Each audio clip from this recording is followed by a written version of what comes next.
Paz do Senhor, queridos. A paz do Senhor, queridos. Glória a Deus. Abra sua Bíblia comigo no livro de Apocalipse. Meu Deus, é mistério, hein? É forte demais, Brasil. Livro de Apocalipse, capítulo de número 4. Pastor, aonde está, pastor? O livro de Apocalipse é o último livro da Bíblia.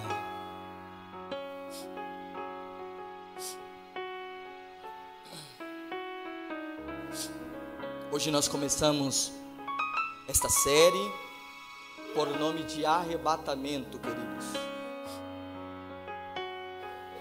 Uma mensagem importantíssima para a igreja, de muita importância. Apocalipse 4, verso de número 1, vamos ler todos juntos? No 3, 1, 2, 3.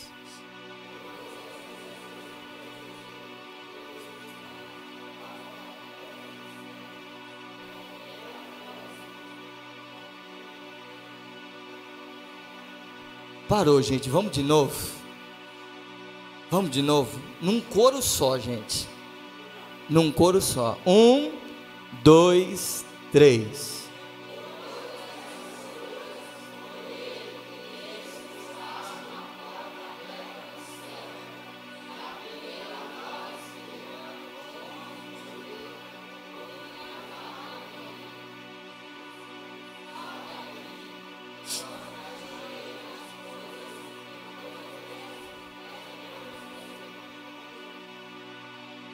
Curve sua cabeça.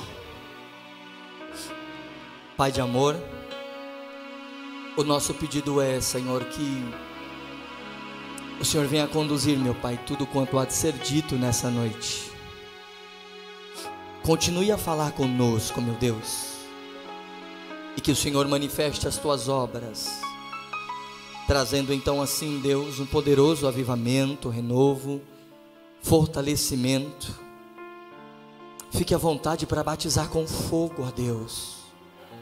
Fique à vontade, ó Deus, para acender novamente a esperança que está apagada no coração de muitos na igreja, Senhor. De que tua volta é real e de que irá acontecer a qualquer momento. Senhor, fique conosco e Espírito Santo tenha liberdade para trabalhar. Eu posso te sentir, Senhor, neste lugar, e eu te suplico, fique à vontade, glorifique mais uma vez o teu santo nome, é o que pedimos, em nome de Jesus. Você que pode, aplaude o Senhor, queridos.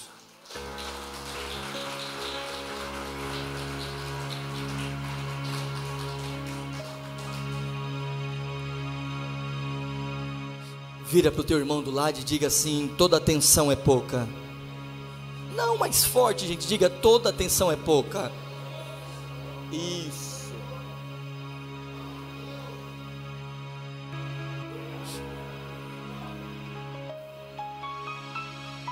Basicamente, durante essas 4 terças-feiras, nós iremos tratar esse tema que foi colocado sobre o arrebatamento dentro do livro de Apocalipse. Pastor, mas as 4 terças-feiras será falado sobre a volta de Jesus? Sim, mas em todos os seus aspectos. Nós iremos falar antes do arrebatamento, iremos falar sobre o momento do arrebatamento, iremos falar sobre o momento após, o evento após o arrebatamento. Então, devagarzinho, a gente iremos tratar sobre isso. Se tratando de escatologia, gente, tratado ou a doutrina das últimas coisas, existem pelo menos 3 correntes quantas correntes eu disse, gente? 3. A primeira é o pré-tribulacionista. Essa corrente é no que eu creio, é o que os pastores da igreja crê, e é o que nós iremos ensinar a você, com base na palavra de Deus. A segunda corrente que eu disse para vocês é a mid ou mesotribulacionista. Pastor, o que é essa corrente crê? Essa corrente, ela crê, gente, que Jesus voltará para buscar a sua igreja no meio da grande tribulação. Existe ainda uma terceira corrente. Qual é, pastor, essa terceira corrente? É a pós-tribulacionista, que crê que a igreja será arrebatada após a grande tribulação. Cutuca o teu irmão do lado e diz para ele: toda atenção é pouca. Diga para ele: toda atenção é pouca. Eu falei para vocês que existem quantas correntes, gente, de pensamento, pelo menos. Quais são elas? Mid ou meso-tribulacionista e pós-tribulacionista. Amém, queridos? Pastor, o que isso vai influenciar na minha salvação? O que isso vai ajudar quanto à minha salvação? Ora, se eu e você não esperamos por um fim, a gente iremos nos preparar para o fim? Mas se a gente tem ciência que existe um fim, o que nós iremos fazer, gente? Então por isso que é importante a gente estudar sobre o assunto.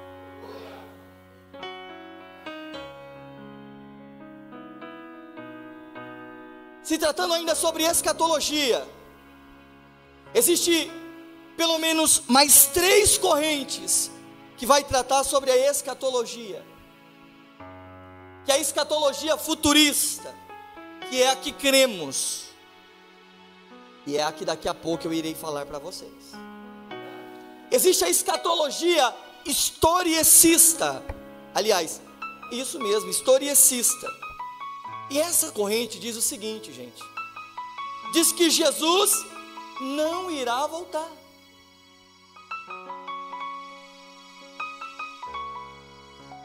São cristãos, pastores? São cristãos. Mas eles não acreditam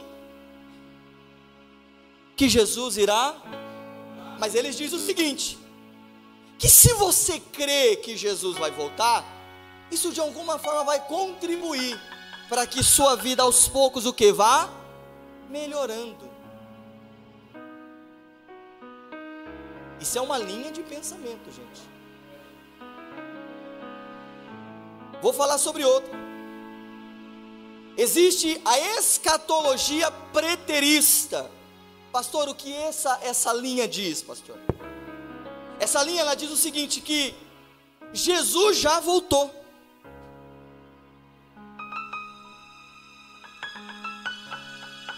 Essa linha diz que Nero foi o anticristo.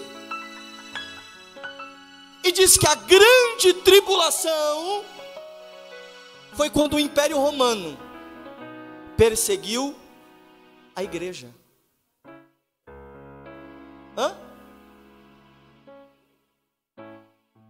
Pastor, eles não estão certos? Dentro do que nós analisamos e vimos de acordo com a Bíblia, não. Por quê, pastor? A gente respeita a linha de pensamento, a forma deles ver e enxergar o Apocalipse, mas não é no que nós cremos. Nós cremos que haverá um fim. Haverá o que, gente? Mas nós cremos também que há uma esperança. E o nome dessa esperança se chama Jesus. E esse mesmo Jesus fez uma promessa. E a promessa foi: eu vou, mas eu volto. E eu vou levar vocês para estar comigo aonde eu estiver. Não, será que a igreja que crê no arrebatamento já está aqui, gente? Então, pelo amor de Deus, faz barulho aí.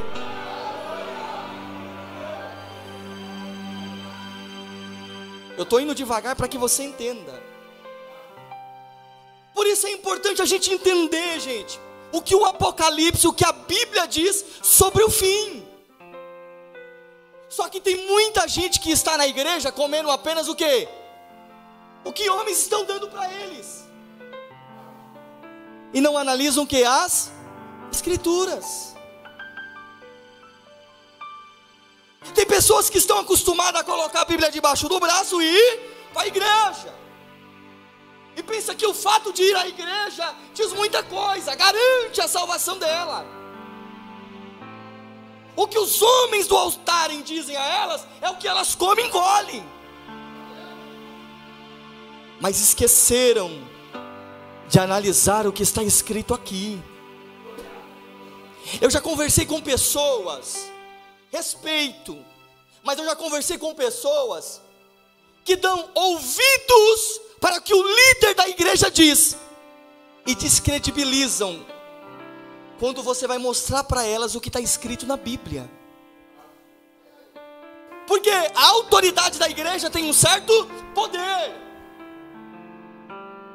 e por não examinar, em muitas coisas elas estão sendo enganadas.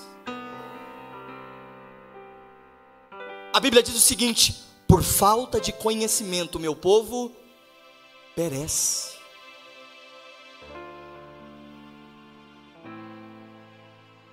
Aqui lá vai uma orientação de Deus para nós. Medite na palavra de dia e de noite. Está escrito isso na Bíblia, sim ou não? Medite na palavra de dia e de noite. Quando alguém vai para uma faculdade, gente, ela pode ouvir apenas o que o professor está falando, ou ela precisa mergulhar um pouco mais? Você percebe que nós se esforçamos para as coisas lá de fora, e o que concerne a palavra de Deus a gente tratamos um tanto quanto relaxadamente. Vamos nos cuidar, irmãos, quanto à palavra de Deus. Veja, pastor, o que é o pré-tribulacionismo, pastor?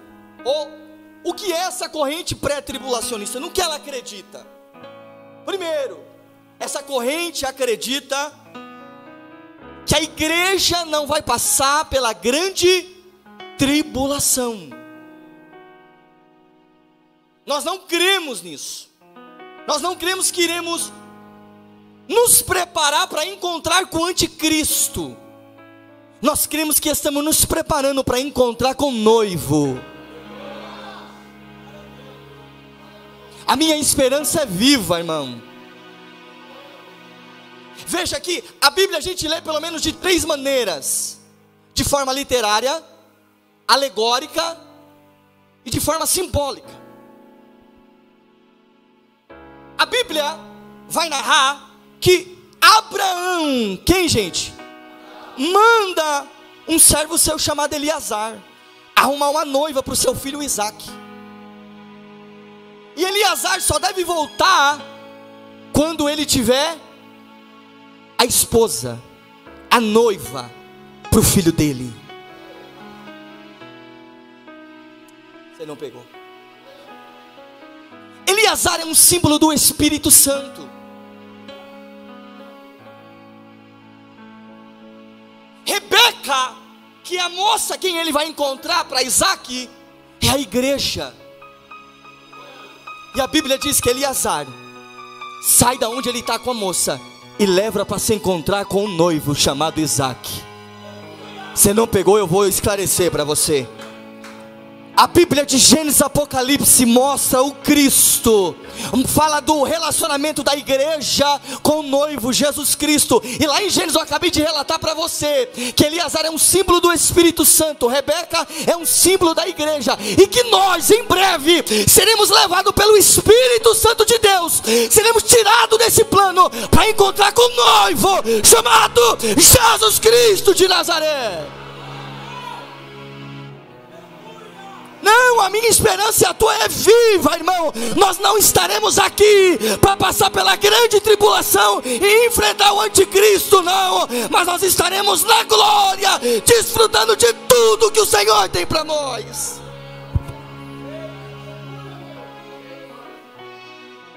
Aleluia, Jesus.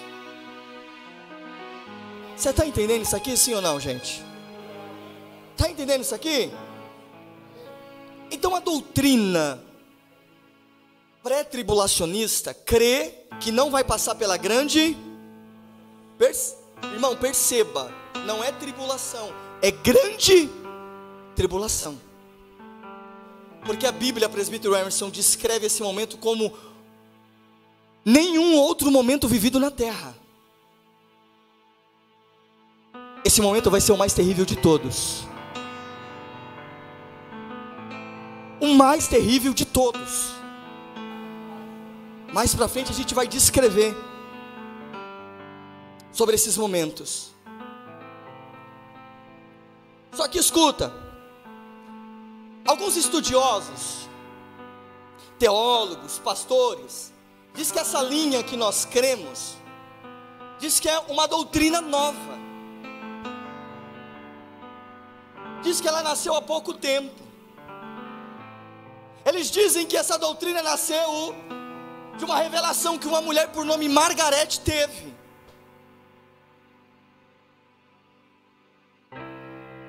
Então de lá para cá, alguns da igreja vêm ensinando essa doutrina, o que não é verdade. Além de muitas referências bíblicas, de maneira alegórica, de maneira literária clara, existem também provas teológicas. Uma delas é os relatos ou sermões que Irineu foi um pai da igreja. O que era, pastor, um pai da igreja? Foram aqueles homens que sucederam os apóstolos. Então veja, Irineu foi discípulo de Policarpo. Policarpo foi discípulo de João. Amém, queridos? Está dando para entender até aqui? Esse Irineu, ele pregou diversos sermões falando sobre o arrebatamento da igreja. Existe um outro homem, esse outro homem é conhecido como um grande teólogo, Efraim o Sírio. Este homem também tem diversos sermões que falam sobre a igreja ser arrebatada e depois haver a grande tribulação. Pastor, com isso o que você está querendo mostrar? Que essa doutrina não é uma doutrina nova. E quando você ouvir de alguém, essa doutrina é uma doutrina nova, não tem cabimento, você precisa o que? Desconstruir, quando colocarem o dedo na sua cara, dizendo que isso não é real.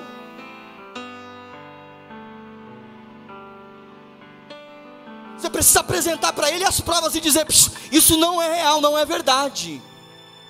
Irineu foi um pai da igreja. Então faz muitos anos que essa mensagem vem sendo pregada.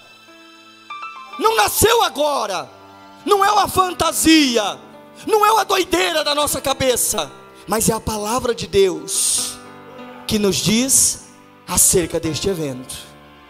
Amém, queridos? Nós vivemos num tempo em que, se você pergunta para um cristão no que ele crê, muitas das vezes ele não sabe dizer no que ele crê. Está acostumado apenas com o evento, mas não sabe defender a própria fé.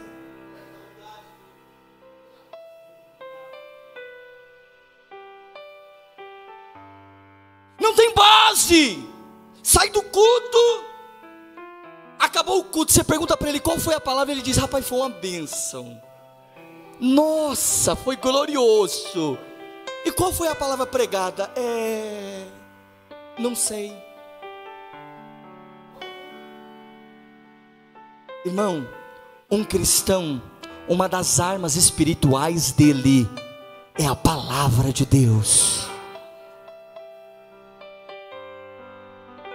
E é isso que eu e você precisamos manusear muito bem, irmão. Para ensinar outros, nós precisamos manusear bem a palavra de Deus.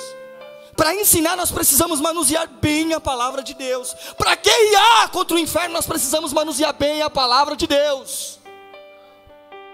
Porque senão nós somos enganados e passados para trás, queridos. Então, o que é, gente, o pré-tribulacionismo? Alguém sabe me dizer? Alguém, gente? Meu Deus do céu.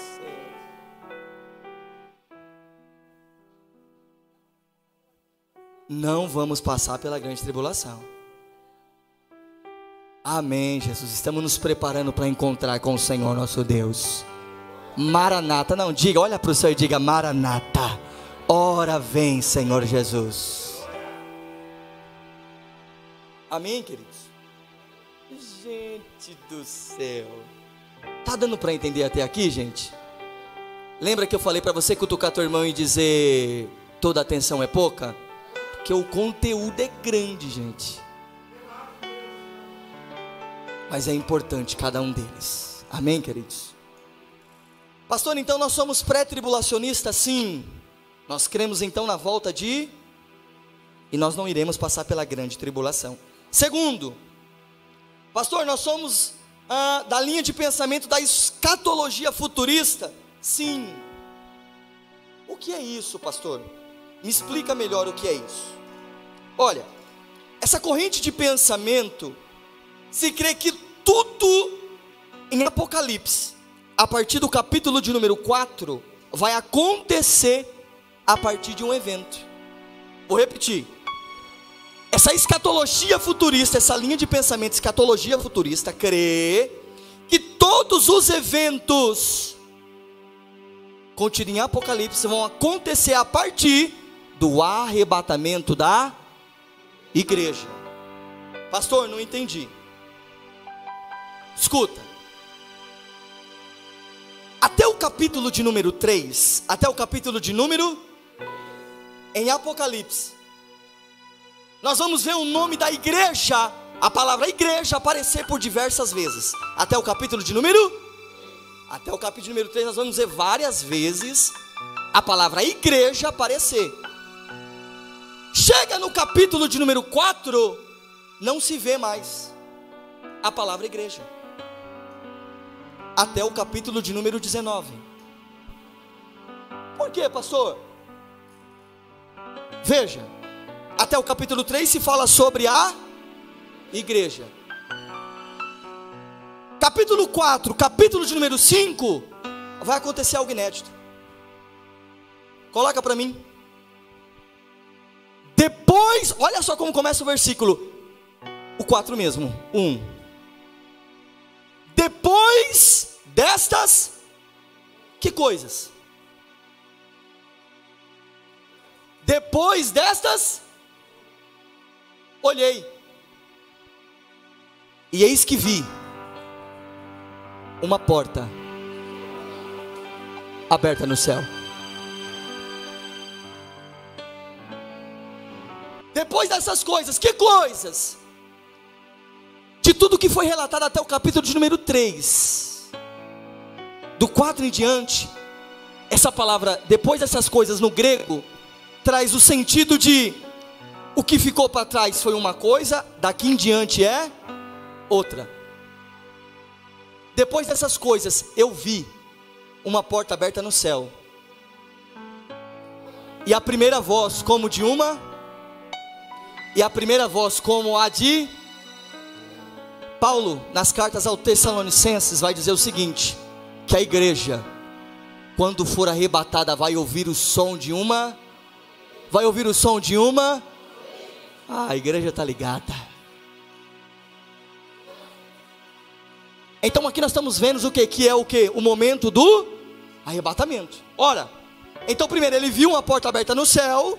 Segundo, ouviu uma voz como de uma trombeta, que disse, olha só, sobe aonde? Sobe a... Gente, de novo, sobe. Ou seja, o cenário vai mudar. Deixou de ser na terra, agora é onde?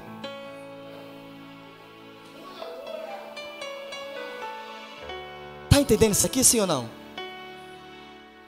O cenário deixa de ser na terra, agora vai ser no... A igreja já foi para o céu. Ó, coloca aqui o versículo de número 2. Esse arrebatamento de João é uma representação do arrebatamento da...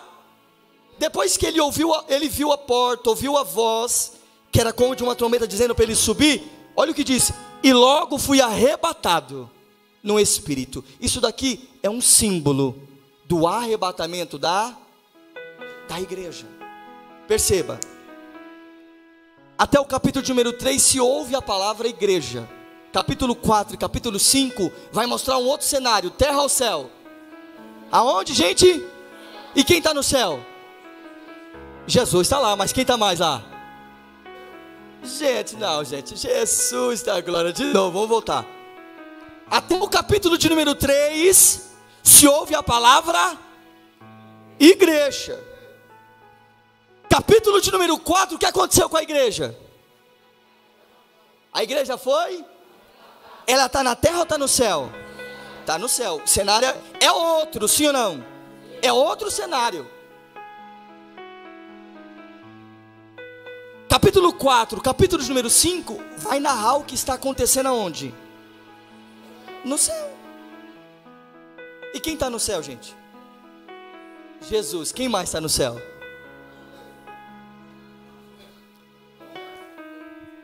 Quem está na igreja? João foi arrebatado. Mas hoje, trazendo para hoje, quem está na igreja? Quem está no céu? Quem? A igreja, gente, está no céu. Está dando para entender, gente? Eu estou indo devagarzinho para entender. Eu sei que é um pouquinho puxado. É, não é? É um tiquinho puxado, por isso que eu estou indo devagar. Eu vou repetir. A igreja é quem, varão? Somos nós. No capítulo 4, a igreja está onde? No céu. Amém? Nós estamos lá, participando das bodas do Cordeiro. Quem sabe cantando o hino da harpa, dizendo: no céu não entra pecado. Oh Jesus, fadiga, tristeza, nem dor, não há coração quebrantado, pois todos são cheios de amor. Quem sabe, oh Jesus, nós já vai estar lá, irmão, dando glória, louvando ao Cordeiro de Deus. A igreja vai estar lá.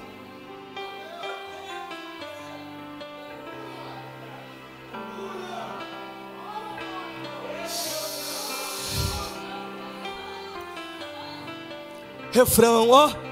Irei eu pra linda cidade, Jesus me dará um lugar, com santos de todas as idades, a Deus hei de sempre louvar. Do céu tenho muitas saudades, da glória de lá hei de ver. Oh, que gozo vou ter quando eu ver meu Senhor, rodeado de grande esplendor. Nós estaremos lá, irmão. Nós estaremos fazendo festa. Nós estaremos glorificando. Aleluia.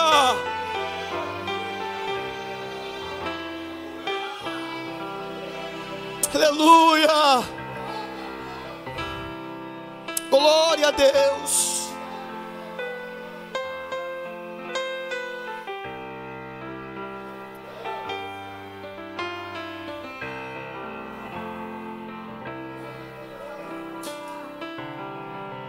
Escuta isso. Deixa eu correr, que senão eu não consigo concluir. Então no capítulo 4 a igreja está onde, gente? No céu. Sai com isso aqui guardado. Há um céu preparado para nós. A igreja vai morar com Jesus, irmão. Fique firme na promessa. Pastor, mas as lutas estão difíceis. Pastor, meu casamento está por um fio. Pastor, os meus filhos estão nas drogas.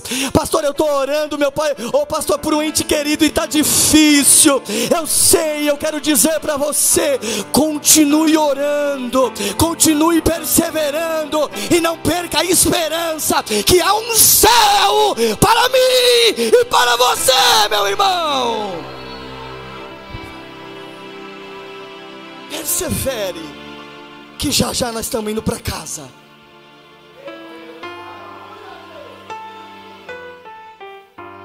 Escute isso. Então, a igreja a partir do capítulo de número 6, some. Repita comigo: a igreja, no capítulo de número 6, sai de cena. Pastor, e o que acontece após isso? Deixa eu te fazer uma pergunta. Nós estamos vivendo em que dispensação, irmão? A dispensação da graça. Repita comigo: nós estamos vivendo a dispensação da graça. Quando a gente vamos estudar a Bíblia, ler a Bíblia, desde os mais antigos até hoje, a gente lemos com essa visão: em que período está acontecendo a história, ou a dispensação. Por exemplo, nós hoje estamos vivendo a dispensação do que eu disse? Você vai para Gênesis e lá era a dispensação da inocência. Entendeu? E de lá para cá teve 7 dispensações. Nós estamos vivendo a dispensação. De novo, nós estamos vivendo a dispensação. Fique com isso. A dispensação da graça serve para quê, pastor? Para a formação da igreja. Repita comigo: a dispensação da graça serve para a formação da igreja. Mas quando a igreja for arrebatada, a dispensação da graça encerra. E começa um outro tempo. Qual tempo é esse, pastor? Hã?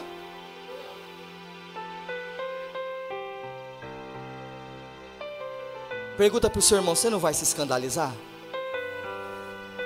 Então escuta isso.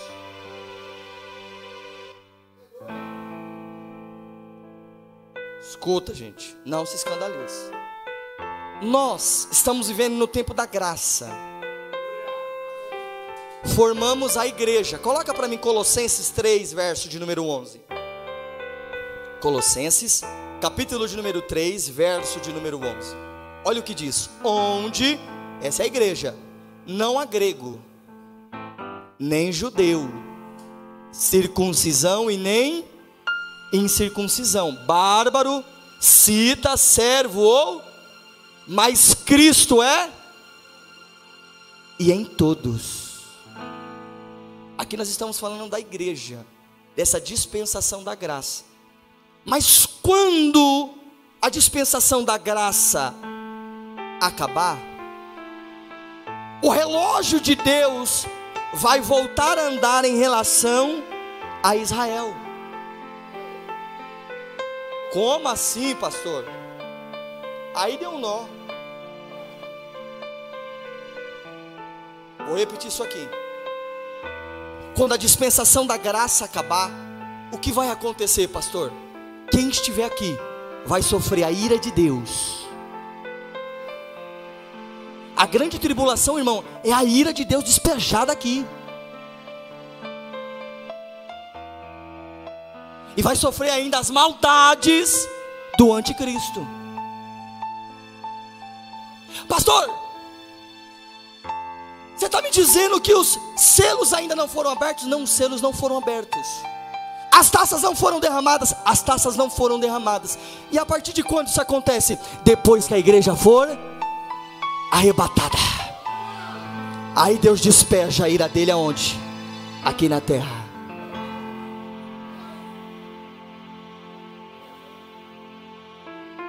Mas pastor, por que o Senhor disse que depois que a igreja for arrebatada, o relógio de Deus volta a andar para Israel? Porque a grande tribulação, de uma forma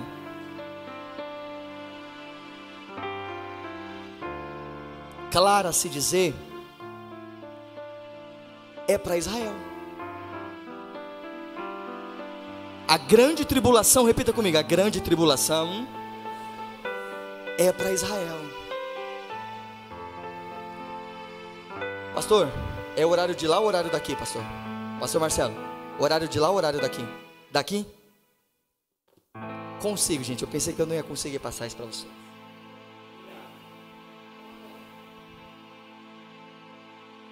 Vamos, para você entender, ficar claro para você, nós precisamos voltar lá em Daniel. Coloca para mim Mateus 24, verso de número 15.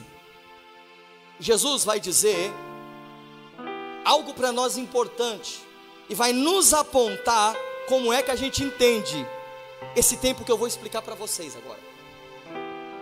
Olha só: quando pois virdes que a abominação da desolação, de que falou o profeta, que profeta, gente?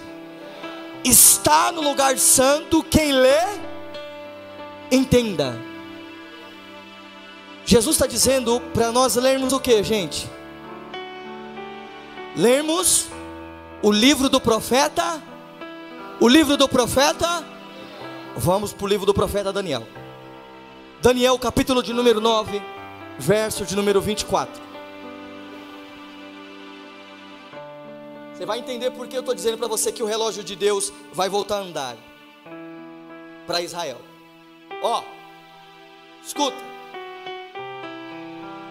70 semanas estão determinadas sobre o teu povo. Isso daqui, o anjo está falando para Daniel. Quem está falando para Daniel, gente? O anjo. E a palavra dele é clara. Está dizendo que, quantas semanas, gente? 70 semanas estão determinadas sobre... Que isso, gente? Tão tímidos? De novo. As 70 semanas estão determinadas sobre o povo de quem? Quem dá mais, gente? Espera aí, quem que está orando? Quem que está orando? Daniel é quem está orando. Quem está falando com Daniel? O anjo está falando com Daniel. Está clareando? Amém? Ele está dizendo que 70 semanas estão determinadas para quem? Que povo? O povo? Povo de Daniel. E quem é o povo de Daniel? Israel. Eu estou indo devagarzinho para você entender. Não dá para mim correr, a ideia é que a gente aprenda. Amém, queridos? Está dando para entender até aqui? 70 semanas estão determinadas sobre o teu povo e sobre a tua santa cidade. Escute isso. para cessar a transgressão e para dar fim aos pecados, para expiar a iniquidade e trazer a justiça e selar a visão e a profecia e para ungir o Santíssimo. Então vamos lá. Daniel é ou não é um homem de Deus, gente? Daniel é ou não é um homem de Deus? Então primeiro nós aprendemos que Daniel era judeu. Amém? Daniel era o quê? Judeu. Qual é a cidade que Daniel nasceu? Repita comigo, Jerusalém. Daniel era? Nasceu aonde? Jerusalém. Então o anjo está dizendo para ele, 70 semanas estão determinadas sobre o teu povo de Israel. E sobre a tua santa, qual é a cidade? Está dando para entender? Vamos devagarzinho, você vai entender. Coloca para mim aqui Números, capítulo de número 14, verso de número 34. Agora eu quero pegar aqui 2 textos na Bíblia, 2, não é um, para mostrar como que essas 70 semanas vão ser descritas, como a gente vamos poder fazer a somatória dessas 70 semanas. É 70 semanas literais ou não? Vamos ver aqui na Bíblia. Segundo o número dos dias, segundo o número dos em que expiaste essa terra, olha só o que está escrito: 40 dias, cada dia representando um. Vamos lá, gente. 40 dias, cada dia representa o quê? Um ano. Levarei sobre vós as vossas iniquidades 40 anos e conhecereis o meu afastamento. Ezequiel 4:6. Pegando textos para poder explicar sobre as 70 semanas. Olha só. E quando tiveres cumprido estes dias, tornar-te-ás a deitar sobre o teu lado direito, e levarás a iniquidade da casa de Judá 40. Um dia te dei para cada. Então nós lemos 2 referências diferentes, uma no livro de Números, outra no livro de Ezequiel, que cada dia representa um ano, correto? Voltando para Daniel agora, capítulo de número 9, verso de número 24. Lá o anjo diz para Daniel que 70 semanas estão determinadas. Quantas, gente? 70 semanas. Cada dia a gente podemos representar como um. Somando essas 70 semanas por um ano, vai dar quanto? Alguém sabe a conta? Vamos lá, cada dia é um ano, cada semana é 7 anos, isso totaliza 490 anos. Está dando para entender isso aqui, gente? Eu estou fazendo uma cronologia para você entender o que a gente lemos lá em Apocalipse.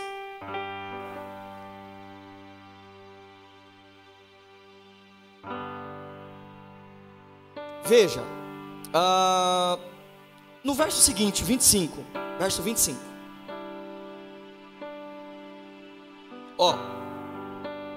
Aqui ele vai descrever quando vai começar, quando vai iniciar. Sabe e entende, desde a saída da ordem para restaurar e para edificar o quê? A cidade, lembra? Até o Messias, o príncipe, haverá 7 semanas. E 62 semanas, as ruas e o muro se reedificarão, mas em tempos angustiosos. Próximo. E depois das 62 semanas, será cortado o Messias, mas não para si mesmo. E o povo do príncipe que há de vir destruirá a cidade e o santuário, e o seu fim será com uma inundação.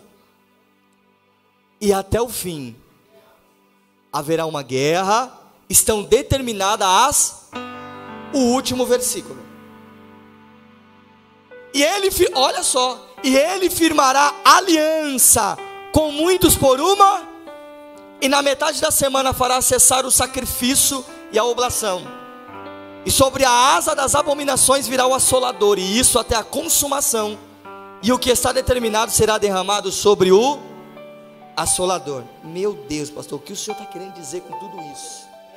Eu estou indo devagar, eu estou olhando aqui para me tentar ir devagar. Vamos lá. 70, aliás, eu falei que cada dia simboliza o que? Uma semana simboliza 7 anos.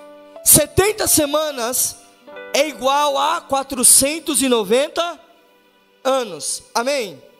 Até aí beleza. Então beleza. O primeiro período que o anjo vai dizer a Daniel, no verso 25, ele vai falar sobre 7 semanas. Ele vai falar sobre 7 ou 49 anos, desde o começo ou a saída da restauração dos muros de Jerusalém. Quem lembra da história de Neemias aqui? Lembra da história de Neemias? Então essa contagem aqui dos 49 anos em diante se inicia onde? Ali, quando Neemias foi falar com o rei Artaxerxes, e foi dado aval para eles construir os muros, aliás, reconstruir os muros de Jerusalém. Aí vai falar sobre um segundo período. Pastor, mas por que tudo isso? Você vai entender, calma. O segundo período, o anjo vai falar sobre 62 semanas, que é o total de 434 anos. Dentro desse período de 434 anos, o Messias é rejeitado. Quem é o Messias? Quem é o Messias?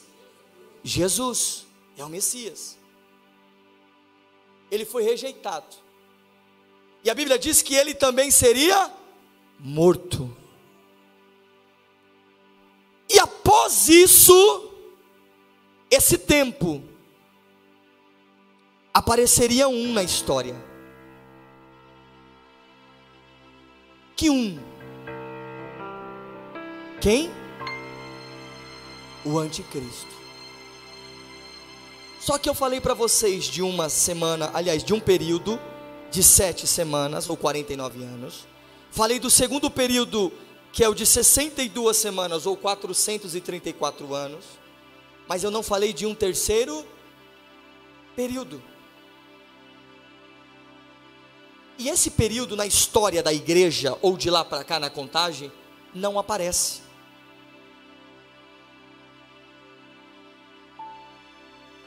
Eu falei que 2 períodos apareceu durante a história.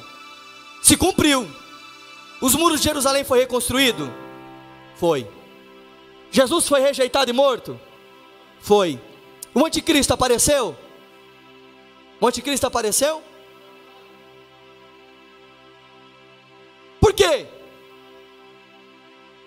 Porque é como se Deus colocasse uma vírgula na história.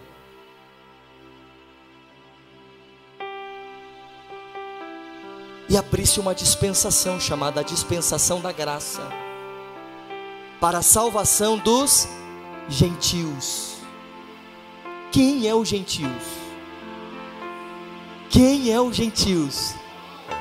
Por causa dessa vírgula de Deus. Olha nós aqui, irmão.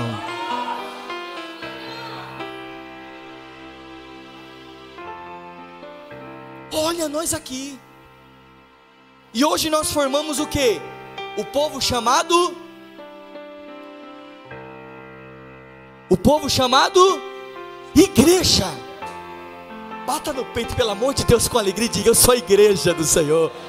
Isso, não, se puder, irmão, dá um glória bem gostoso aí, diga: eu sou a igreja do Senhor. Essa última semana eu falei para você que uma semana é equivalente a quantos anos? Não, de novo. Um dia é equivalente a uma semana é equivalente a quantos anos? 7 anos. Esses 7 anos estão para se cumprir. Quando é que irá se cumprir, pastor? Quando a igreja for arrebatada.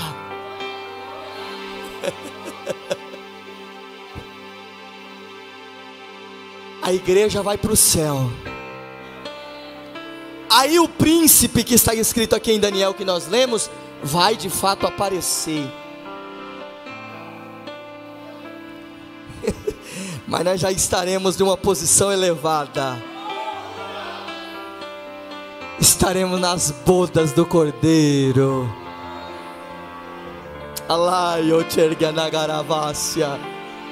Nós estaremos junto com o nosso Cristo, irmão. Nós desfrutaremos de viver eternamente com o nosso Rei. Pastor, e as doenças não haverá mais. E a morte, pastor, não haverá mais. E as tristezas, pastor, não haverá. E as depressão da vida, pastor, não haverá mais. Por quê, pastor? Porque a igreja está no céu, desfrutando junto com Jesus.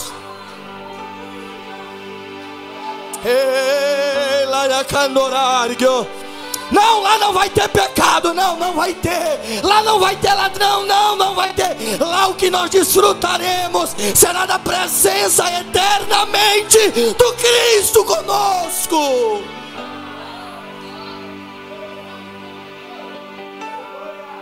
Oh, Espírito da verdade. Aleluia. Aleluia. Aleluia. Lembra que eu falei para você sobre o relógio? Que Deus vai voltar, vai apertar o start, o relógio para Israel vai voltar a contar novamente quando a igreja for arrebatada. Lembra da última semana que falta se cumprir? É durante o tempo da grande tribulação que vai se cumprir. Pastor, pergunta: quanto tempo vai durar a grande tribulação? Quem sabe me responder? Eu falei para você que uma semana é equivalente a 7 anos. Esse é o período da grande tribulação e do período de Daniel que falta se cumprir. Creia, irmão. Eu não vou poder avançar muito mais, porque senão vai cafundir a nossa cabeça. Mas saia daqui com isso. Existe um tempo do livro de Daniel que está para se cumprir.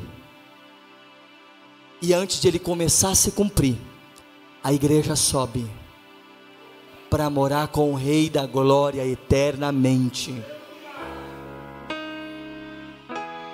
E então ele despeja logo depois a ira dele sobre aqui. Para me concluir, e de uma maneira figurativa na Bíblia, eu quero mostrar para vocês 2 figuras. Gênesis 5:24, por favor. Olha o Google, gente, quem dizer. Gênesis 5:24. Eu quero mostrar para você uma representação. A Bíblia, gente, está cheio de figuras, de alegorias, de maneira clara, descrita sobre o arrebatamento da igreja. Olha só. E andou Enoque com, e não apareceu mais, porquanto Deus para si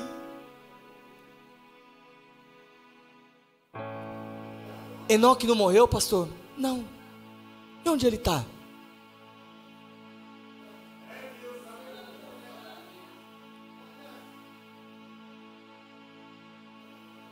Está entendendo isso daqui? O tempo de Enoque era um tempo onde havia muita corrupção. Os homens estavam fazendo tudo que desagradava e aborreciam a Deus. Mas Enoque, no meio daquela sociedade, decidiu e escolheu andar com. E de uma maneira surpresa, Deus tomou Enoque para. Vai acontecer logo logo conosco. Gênesis 18, verso de número 20. Aqui eu concluo. Disse mais o Senhor: porquanto o clamor de Sodoma e Gomorra se tem multiplicado, e porquanto o seu pecado se tem agravado muito. Eu vou ler só esse verso, não vou ler os próximos, não, isso é muita coisa. O que está acontecendo aqui é que Deus está para destruir Sodoma e Gomorra. Deus está para destruir Sodoma e literalmente ele destruiu. Só que antes de destruir, ele tirou quem de lá? Vou repetir. Antes de destruir Sodoma e Gomorra, ele tirou quem de lá? Ló e sua família. Depois Deus destruiu aquela cidade. Posso profetizar sim ou não? Levante sua mão lá no alto. E eu profetizo que eu e você, nós e nossa família, não passaremos pela grande tribulação, mas em breve nos encontraremos com o Senhor, o Rei da Glória. Quem é o Rei da Glória? O Senhor dos Exércitos é o Rei da Glória. O Senhor forte na batalha é o Rei da Glória, Jesus, o nosso Salvador. Aplaude o Senhor em nome de Jesus. Se coloque de pé.